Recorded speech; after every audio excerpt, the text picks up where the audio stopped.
আগে তোমরা ঈমান আনলে বলে ইন্নাহু লাকাবীরুকুমুল্লাযী আল্লামাকুমুস সিহর।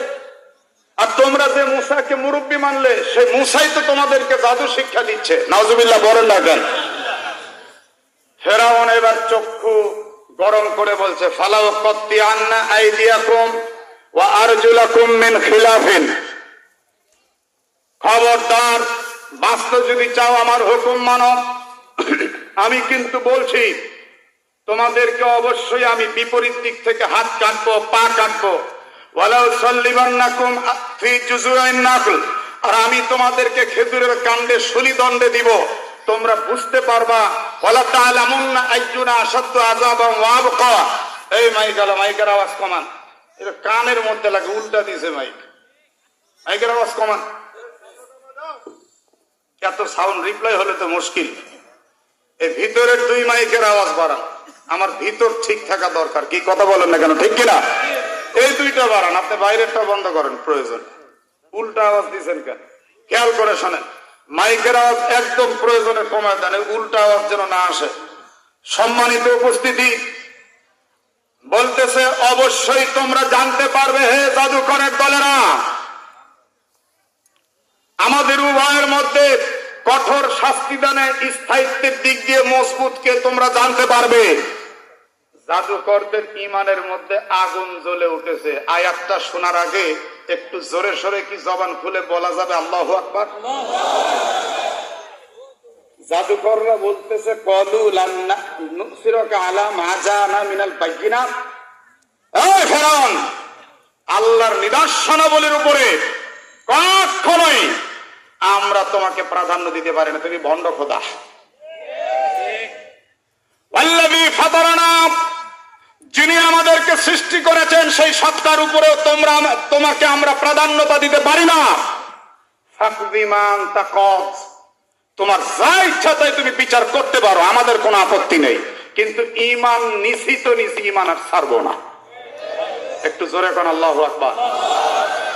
এই ভাইরা, এবার আমরা যে সিদ্ধান্ত নিয়েছি তো নিয়েছি, জমিন যার হুকুম চলবে তার, সেই জমিনে আল্লাহর কোরআনকে প্রতিষ্ঠা করার জন্য আমরা বুকে তাজা রক্ত দিয়ে হলো মাঠে ময়দানে কাজ করে যাব।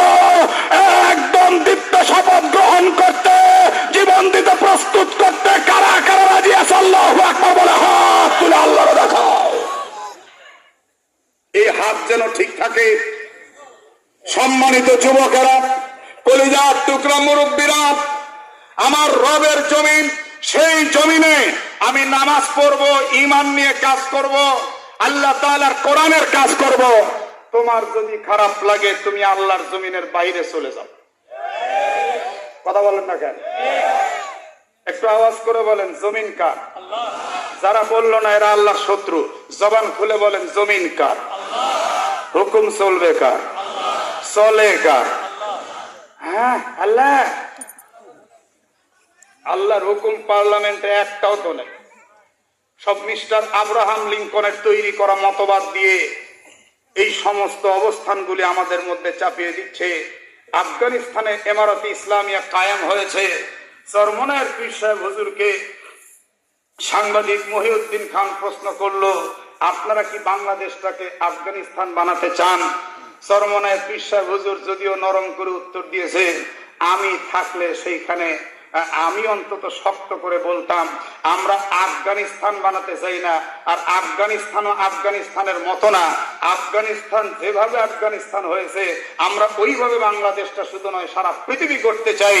যেমনটি আমার রসুল করে গেছেন, যেমনটি আল্লাহ বলেছেন, আমরা কোরআনের মতো করে বাংলাদেশ করতে চাই। কথা বলেন না কেন? আফগানিস্তানও গঠন হয়েছে কোরআনের মতো করে। সেখানে যদি কেউ একটা অপরাধ করে তো অপরাধ করার সঙ্গে সঙ্গে দেখা যায় বিচার হয়ে যায়। আর আমাদের এই মিস্টার আব্রাহাম লিঙ্কনের তৈরি করা মতবাদে বিচার হতে হতে একজনের সাজা হলো 1 বছর, 1 বছর পরে তদন্তে প্রমাণ হলো লোকটা নির্দোষ। শয়তানের ঘরের শয়তান, তাহলে 1 বছর তুই ফিরাই দিবি কেমনে? কথা বলেন না কেন? পুলিশ ধরতে আসছে, বলে আমার অপরাধ, বলে আগে থানায় চলেন, তারপরে অপরাধ পরে দেখা হবে। এটা কোন আইন হলো রে ভাই? আমরা একটি আইনকে বিশ্বাস আর করতে পারছি না। আমরা দেখতে চাই কোরআন আমাদেরকে কিভাবে শান্তি দেয়। আওয়াজ করে বলেন আমরা কোরআন চাই না চাই না?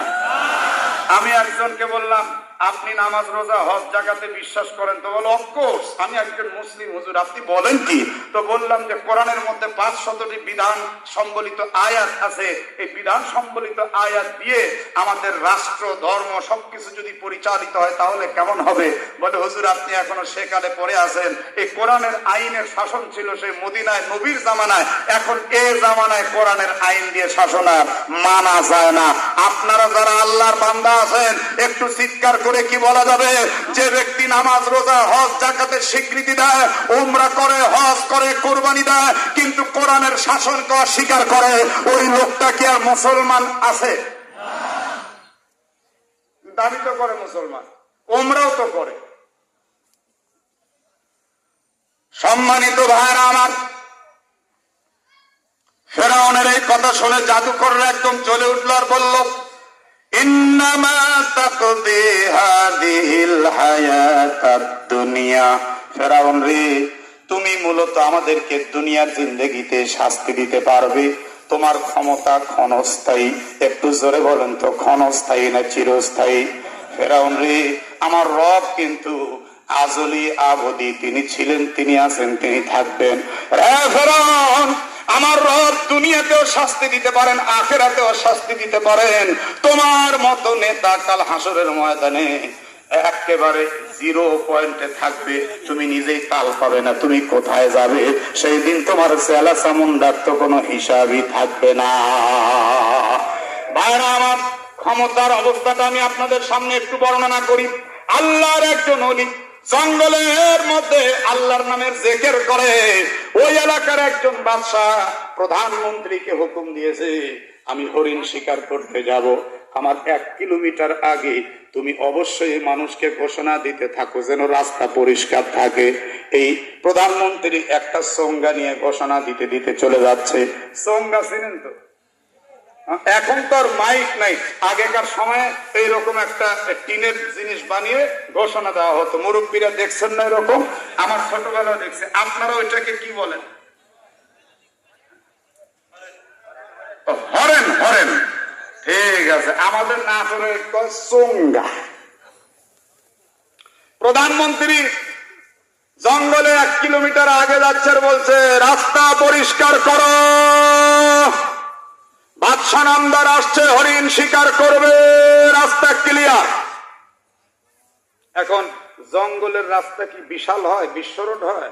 ছোটখাটো একটা রাস্তা, গিরিপথ, ওই দিক দিক কয়েকটা ঘোড়া টোড়া নিয়ে যাচ্ছে বাদশাহ, আর মন্ত্রী এইভাবে আসতেছে ঘোষণা দিতে দিতে। রোড ক্লিয়ার না হলে মন্ত্রীর কল্লা যাবে। আরে বাবা রে বাবা, মন্ত্রীরও জীবনে চরম ভয়। আর ফকির আল্লাহর পাগল চিন্তা করতেছে, তোর বাপের রাস্তা দেখতেছি, আমি রোড আগে ব্লক করি, তারপরে দেখবো কোন বাপের বেটায় রাস্তা দিয়ে যায়। ইমানই বলে বলিয়ান আল্লাহর ওলি। একটু জোরে সোরে কি বলা যাবে না আল্লাহু আকবার? জাদুকরেরাও ইমানের বলে বলিয়ান হয়ে ফেরাউন মার্কা কোন খোদা কেউ বুড়া আঙ্গুল দেখানোর টাইম পায়নি। এ কথা কন না কেন, ঠিক কিনা? এই আল্লাহর ওলি এবার রাস্তার মধ্যে এসে লম্বা লম্বি না, পাতাল হয়ে শুয়েছে। পাতাল, ছোট রাস্তা পুরাটা ব্লক হয়ে গেছে। আপনারা পাতাল বলেন না কি বলেন? পাতাইল্লা, হ্যাঁ ঠিকই আছে, পাতাইল্লা। আমাদের নাটোরে বলে পাতাল। পাতাল, এই পাতাল হয়ে পাতাইল্লা হয়ে শুয়েছে। মন্ত্রী এসে দেখতেছে একজন ফকির নাক ডাকায় ঘুম পাড়তেছে। পরে এসে বলে, ওই ফকির, তোর কি কাণ্ড জ্ঞান নাই? শুনতে পাচ্ছিস না? তুই কি কানে শুনিস না? বাদশা নামদার আসতেছে, তাড়াতাড়ি রোড ক্লিয়ার কর। ফকির আর মিট মিট করে তাকিয়ে বলে, একটু কাছে আয়, কাছে আয়। যখন এরকম মাথা হালাইছে, 1 থাপ্পড়। সুবহানাল্লাহ পড়বেন না? থাপ্পড় খেয়ে মন্ত্রী মাটিতে বসে গেছে। তুই আমাকে মারলি কেন? তোকে প্রাণে মারিনি, তোর কপাল ভালো, বসে থাক। কয় ভাই রে, তুই তাড়াতাড়ি সাইডে যা, তোরও কল্লা যাবে, আমারও কল্লা যাবে। কল্লা নিবে কে? কয় দেশের বাদশা আসতেছে, চলেই আসলো। কয় বাদশার 14 গোষ্ঠী, তোর আমার কারো কল্লা নিতে পারবে না, একটা পশমেও নড়াইতে পারবে না। এরই মধ্যে বাদশা চলে আসছে, এসে বলতেছে, মন্ত্রী, এই ফকিরের সঙ্গে তুই গল্প জমাইছিস। সঙ্গে সঙ্গে তলোয়ার ফেলে দিয়ে এই প্রধানমন্ত্রী দাঁড়িয়ে বলতেছে, হুজুর আপনি আমাকে খারাপ ভাববেন না, আমাকে শাস্তি দিবেন না। আমি ফকিরের হাতে ধরলাম, পায়ে পড়লাম, কিন্তু ফকির এক কদম নড়লো না। হুজুর, এই ফকির বলে আপনার 14 গোষ্ঠী নাকি তার একটা পশম নড়াতে পারবে না। সঙ্গে সঙ্গে বাদশা রাগ করে ঘোড়া থেকে নেমে এবারে তলোয়ার নিয়ে বলছে, এ ফকির, তুই কি আমাকে চিনিস? আমি এই দেশের বাদশা, একটা কোপ দিয়ে কিন্তু তোর ধর থেকে মস্তকটা ছিন্ন করে দেব। ফকির তখন ডাক দিয়ে বলে, বাদশা কারো পরিচয় নয়, বাদশা হলো একটা ক্ষণস্থায়ী শখ, ক্ষণস্থায়ী একটা বিষয়। ও বাদশা, তুমি যে সিংহাসনের মধ্যে আছো, এই সিংহাসনে এক সময় বসতো তোমার বাবা, তার আগে বসতো তোমার দাদা, দাদা চলে গেছে, সিংহাসন ঠিকই পড়ে আছে, বাপ চলে গেছে, সিংহাসন ঠিকই পড়ে আছে, তুমি আসো, একদিন তুমি থাকবে না, সিংহাসন পড়ে থাকবে। এই সিংহাসনে তোমার ছেলে বসবে, তারপর তোমার নাতি বসবে। সুতরাং ক্ষণস্থায়ী পরিচয় জীবনে মূর্খ মানুষের মতো বইল না। মেম্বার কারো পরিচয় না, এমপি কারো পরিচয় না, প্রধানমন্ত্রী কারো পরিচয় না। ও বাদশা নামদার, আমি তোমার অতীত পরিচয় জানি, বর্তমান পরিচয় জানি, ভবিষ্যৎ পরিচয় জানি। বাদশা তখন তলোয়ার কোষ মুক্ত করে আস্তে আস্তে গিয়ে কানে কানে বলতেছে, যদি আমার অতীত পরিচয় তুই বলতে না পারিস, তাহলে কিন্তু একটা কোপে তোর কল্লা আমি নামায় দেব। এ ফকির, আজকের আগে তোর সাথে আমার জীবনেও সাক্ষাৎ হয়নি। ফকির রে, তুই আমার পরিচয় কেমনে জানলি? ফকির মুস্কি মুস্কি হাসে, আর বাদশা থর থর করে কাঁপতেছে, আর রাগত স্বরে বলতেছে, তাড়াতাড়ি বল আমার অতীত পরিচয়টা কি? এই যে আমি তলোয়ার কাঁধের উপরে রাখলাম, একটা কূপ দিয়ে তোর ধর থেকে মস্তকটা ছিন্ন করে ফেলবো। সঙ্গে সঙ্গে ফকির শুয়ে থেকে মুস্কি হাসতে হাসতে বলে, হাল আতা আলাল ইনসানি হিনুম মিনাদ দাহরি লাম ইয়াকুন শাইআম মাযকুরা ইন্না খালাকনাল ইনসানা মিন নুতফাতিন আমশাজ।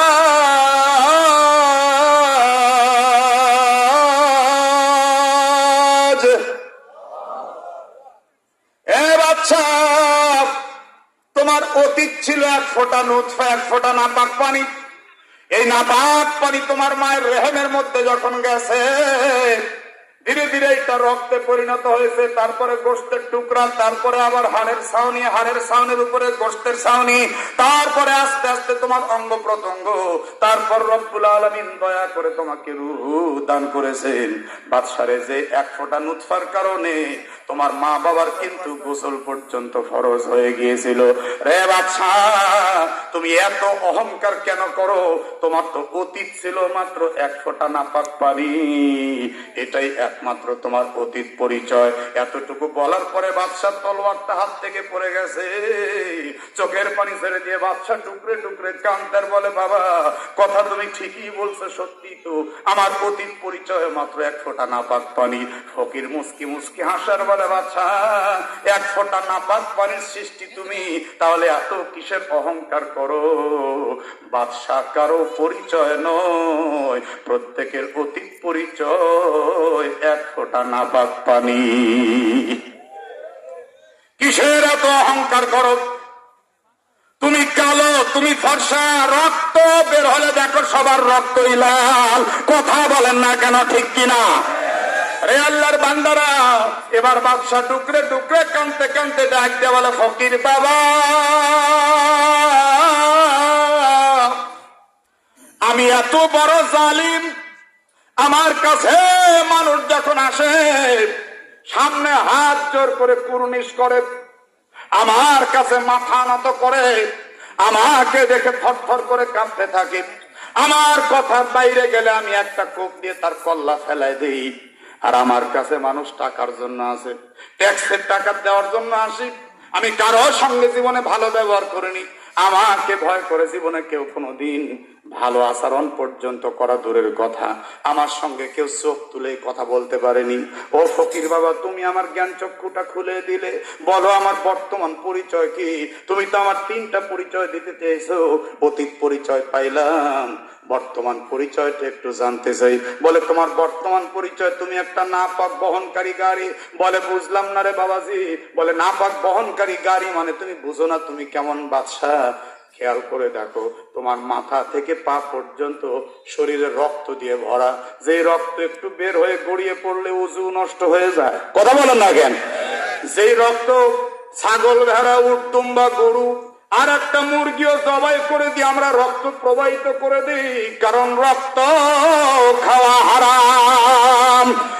বাচ্চা, তোমার পেটের মধ্যে আছে প্রস্রাব পায়খানা, এই পুজ রক্ত পেশাব পায়খানা নিয়ে তুমি পায়ে হেঁটে চলছো, এটা নিয়ে তুমি বহন করে করে চলো, আর তুমি অহংকার করো তুমি অমক এলাকার অমক তমক ঘোড়ার ডিম। তুমি এমন কিসের অহংকার করো? তোমার পেটের মধ্যে আছে নোংরা দিয়ে ভরা, তুমি একটা নাপাক বহনকারী গাড়ি। বাদশা একদম ডুকরে ডুকরে কানতে কানতে ডাকতে বলে, বাবা জি তুমি ঠিকই বলেছো, আমার ভবিষ্যতের খবরটা কি একটু বলবা? বলে, তোমার ভবিষ্যতের খবর হলো এ বাদশা, একদিন তুমি মরে যাবে, মরে যাওয়ার পর তোমার মাথার এই দামি মুকুটটা খুলে ফেলবে বাদশারে, তারপর তোমার গায়ের দামি দামি পোশাক খুলে ফেলবে, তোমার হাতের হীরের আংটি সোনার আংটি সব খুলে ফেলবে, এরপরে তোমাকে গোসল দিয়ে তারপরে 3টা টুকরা সাদা কাফনের কাপড় দিয়ে লজেন্সের মতো পেঁচাবে, মাথার মধ্যে একটা বাঁধন দিবে, পায়ের মধ্যে একটা বাঁধন দিবে, এরপরে বুকের মধ্যে একটা বাঁধন দিয়ে জানাজা কমপ্লিট করে মাত্র 3.5 হাত একটা মাটির কবরে শোয়ায় দিবে। ডানে মাটি, বামে মাটি, সামনে পিছনে মাটি, নিচেও মাটি, উপরেও মন কেমন মাটি। তোমার কিন্তু ওই মখমলের চাদর আর ল্যাপটপ খাট পালঙ্ক ওই কবরের মধ্যে কিছুই দেওয়া হবে না। বাদশা কানতে কানতে কানতে কানতে বলে, বাবা তুমি ঠিকই বলেছো। ফকির হাসতে হাসতে বলে, শোনো, যেই কবরে তুমি যাবা মাটির কবর, একদিন আমি মরে যাব, আমি মরলেও কিন্তু আমার কবরও মাটিরই হবে, সুতরাং তুমি বাদশা আর আমি ফকির, কবরের মধ্যে পার্থক্য হলো কি? বাদশা কানতে কানতে বলে, বাবা এরপরে কি হবে আমার পরিচয়? বলে, এরপরে তোমার একদিন যখন পার হয়ে যাবে, যে চুল দাড়ি গুলো তুমি সুন্দর করে চিরুনি করে করে রেখেছো, এই চুল দাড়ি তোমার দেহ থেকে খুলে খুলে পড়তে থাকবে। 2 দিন 3 দিন পার হওয়ার পর তোমার সুন্দর চোখটা গলে গলে এই চোখের পানি দিয়ে তোমার বুকটা ভিজে যাবে।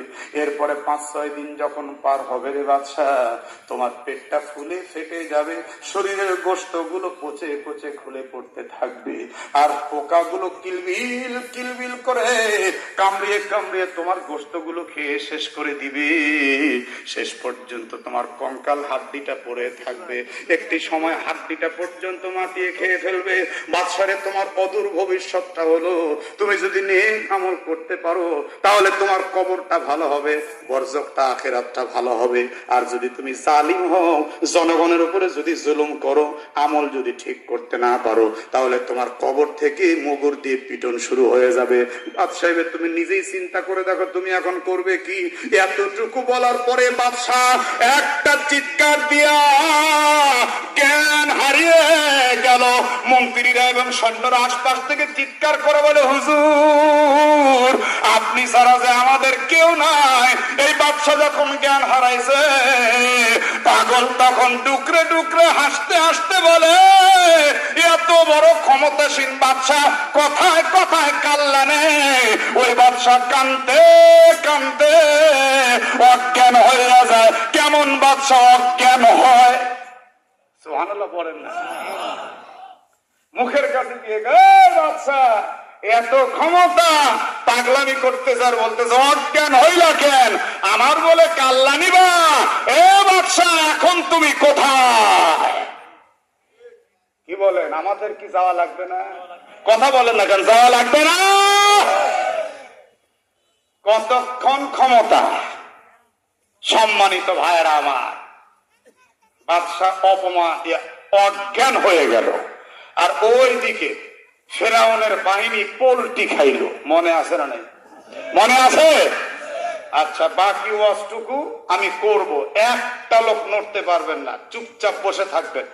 আমার কথাটুকু পরিপূর্ণ শুনবেন তো আপনারা সবাই? কে কে টান টান করে আল্লাহকে দেখাতে হবে, টান টান করে আল্লাহকে দেখাতে। আলহামদুলিল্লাহ, হাত নামান। আমাকে হুজুরেরা বলেছে, হুজুর আপনি সবার কাছে উঠলেন কেন? চাদর আলা ভাই, তাহলে হাত তুলে নেই মনে হয় নাকি? তুলে নেয়। আমি বললাম কে কে, তো সবাই তুললেন। আমি তো বলিনি সবাই তোলেন, আমি হুকুম দিইনি তো। আপনারা স্বেচ্ছায় তুলেছেন, তাহলে উঠলেন কেন? আমি বাংলা দিয়ে বলে দিচ্ছি। আমি 2-4 মিনিট আপনাদের কাছে আল্লাহর কোরআনের জন্য একটু হাত পাতলাম, এই মাদ্রাসার জন্য। কথা বুঝেন নাই ভাইরা আমার? এইখানে দাওরায়ে হাদিস খোলা হবে এই সামনে রমজানে, আল্লাহ কবুল করেন, আমিন বলেন না কেন? আর দাওরায়ে হাদিস বোঝেন তো, অ্যারাবিক ইউনিভার্সিটি, সুবহানাল্লাহ বলবেন না?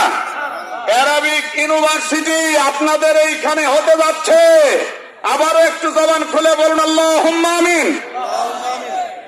এইখানে 10 সেট কিতাব লাগবে, হাদিসের কিতাব, কুতুবে সিত্তা সহ।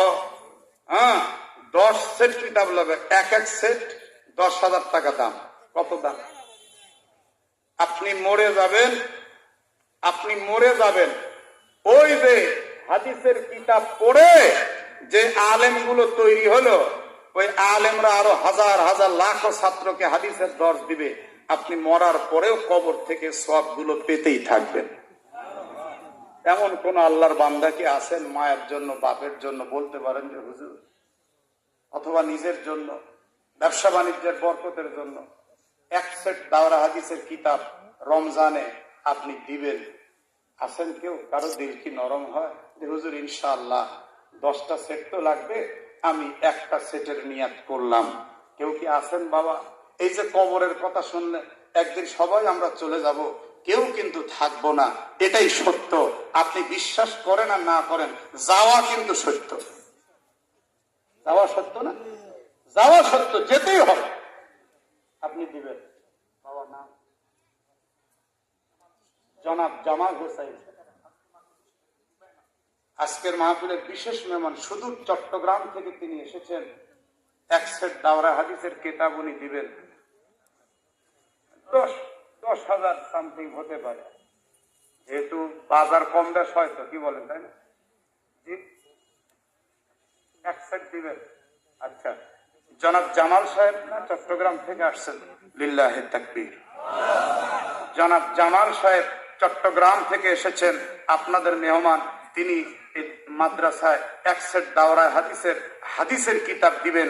আল্লাহ নবীর হাদিসের কিতাব দেওয়ার নিয়ত করছে গো, কাল হাসরের ময়দানে নবীজির শাফাত নসিব করে দিও আল্লাহ। ভাইয়ের নাম কি? কোন গ্রামে বাড়ি? এই বিশগিরি পাড়ার আমার শাহ আলম ভাই, চট্টগ্রামের জামাল ভাই, উনি বহিরাগত মেহমান। স্থানীয়দের মধ্যে বিশগিরি পাড়ার শাহ আলম ভাইয়ের একটা পাইলাম, একটু আওয়াজ করে আল্লাহকে ডাক দেন, লিল্লাহে তাকবীর, লিল্লাহে তাকবীর। আল্লাহ বিশগিরি পাড়ার শাহ আলম ভাই নবীর হাদিসের কিতাব দিবে, কাল হাসরের ময়দানে নবীর হাতে শাহ আলম ভাই তার আত্মীয় স্বজনকে হাউজে কাউসার নসিব করে দিও।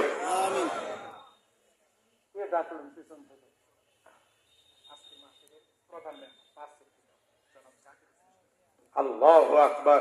আজকের মাহফিলের প্রধান মেহমান আলহাজ মোহাম্মদ জাকের হোসেন ভাই, তিনি বসে বসে কোরআনের বক্তব্য শুনলেন এবং আল্লাহ তাআলা তার দিলটাকে কবুল করেছেন। তিনি 5টা সেট দিবেন হাদিসের কিতাবের, দাওরা হাদিসের 5টা সেট দিবেন। 10,000 করে যদি হয় 5 সেট কত হাজার? কথা বলে না? আর এইদিকে হলো 2 সেট, 5 2 কত হলো? আর 3টা সেট হলেই আমাদের টার্গেট ফিল আপ হবে। কমপক্ষে 10টা সেট হলে এই মাদ্রাসার ছাত্ররা দাওরা হাদিসের ক্লাস করতে পারবে।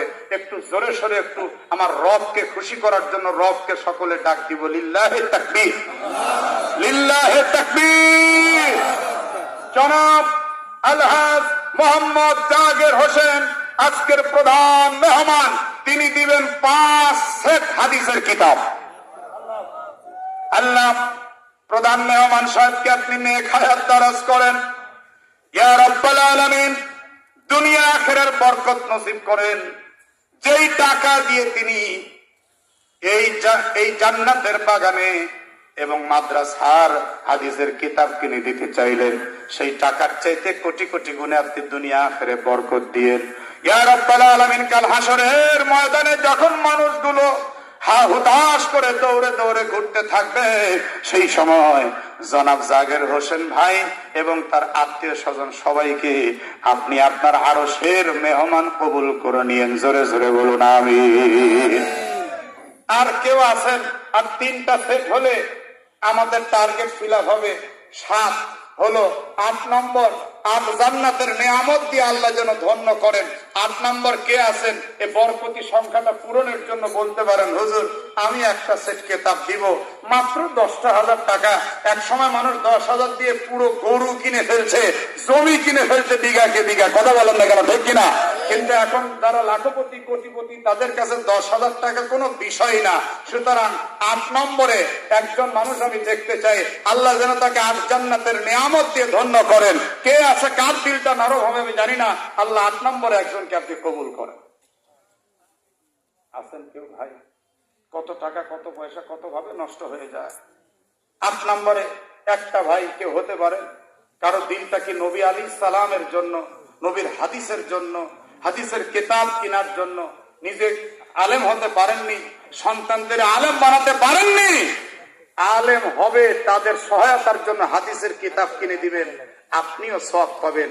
আছেন কেউ 8 নম্বরে? আমি একটু দেখতে চাচ্ছি, তার জন্য একটু দোয়া করব। কয়েক মিনিটের মধ্যে আমি এখান থেকে বিদায় হয়ে চলে যাব। হয়তো আপনাদের সাথে আর কোনোদিন আমার সাক্ষাৎ নাও হতে পারে।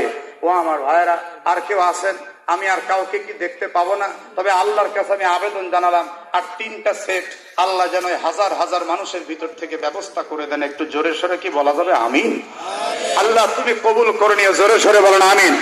আমার ভাইয়েরা, এখানে একটা রুম হবে, সেখানে 140 বস্তা সিমেন্ট লাগবে, 19 বান টিন লাগবে, ইট লাগবে 6,000। হুজুররা একটা টার্গেট করেছেন, যার তৌফিকে কুলায় আপনি দাওরা হাদিসের কিতাব যদি নাও দিতে পারেন, 1-2 বস্তা 5-10 বস্তা করে সিমেন্ট দিলেন, আমি ভেঙেই দিলাম। 1 বান 2 বান টিন দিতে পারেন, 1 পিস টিন দিতে পারেন, 1,000-2,000 ইট দিতে পারেন, 500 ইট দিতে পারেন। হাজার হাজার মানুষ মিলে আজকের এই সামান্য বিষয়টা সবাই মিলে আমরা এগিয়ে আসলে কাম হতেই পারে। কি বলেন, তাই কিনা ভাই? বলেন।